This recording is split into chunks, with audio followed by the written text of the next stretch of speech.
Kutte peng ila tro. Ano ba yung kutte kang o?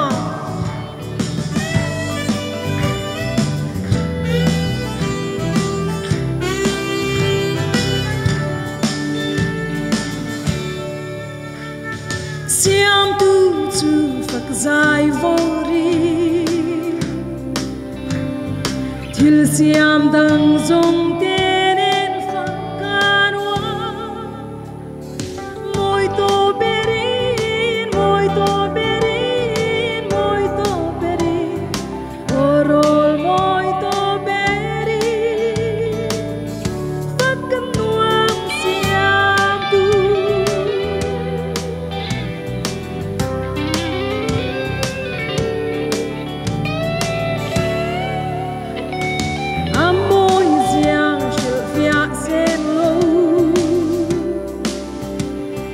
Phật là môi dung ác Phật nín thế lâu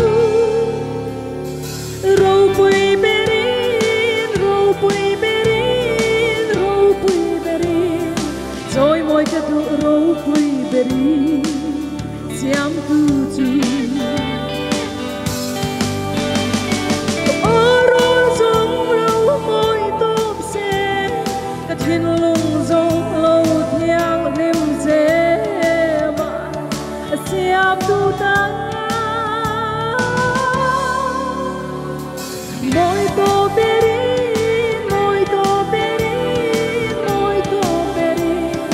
Orol muito berin Fakanwang siam tu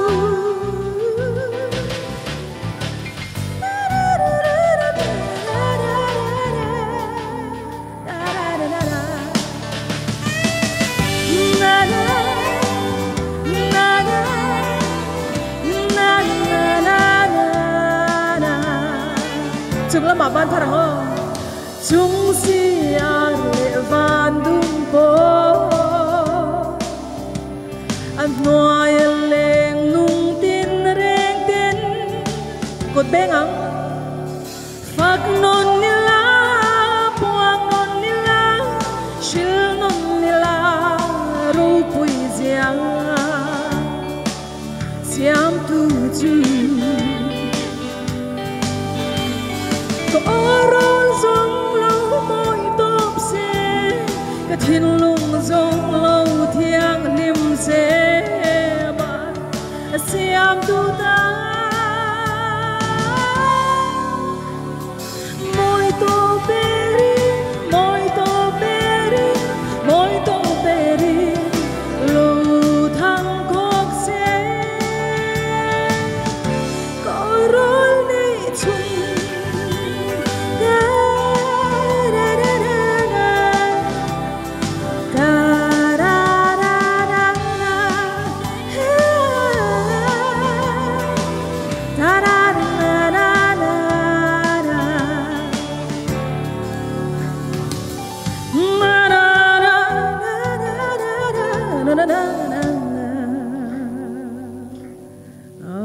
Lalpan ro puina sang ro se kalome